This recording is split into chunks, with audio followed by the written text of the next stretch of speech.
मुंबईसह 29 ठिकाणी 15 जानेवारीला सुट्टी जाहीर करण्यात आली आहे। मनपा निवडणुकीच्या पार्श्वभूमीवर ही सुट्टी जाहीर करण्यात आली आहे। शासनाकडून अधिसूचना जारी करण्यात आल्या।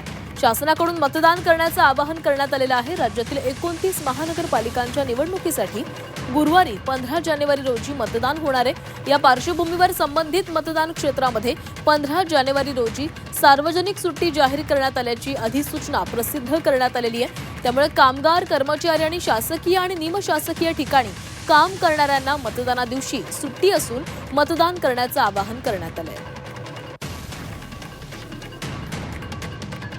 मुंबईसह 29 ठिकाणी 15 जानेवारीला सुट्टी जाहीर करण्यात आली आहे। मनपा निवडणुकीच्या पार्श्वभूमीवर ही सुट्टी जाहीर करण्यात आली आहे। शासनाकडून अधिसूचना जारी करण्यात आली आहे। शासनाकडून मतदान करण्याचं आवाहन करण्यात आलंय। राज्यातील 29 महानगरपालिकांच्या निवडणुकीसाठी गुरुवारी म्हणजेच 15 जानेवारीला मतदान होणार आहे।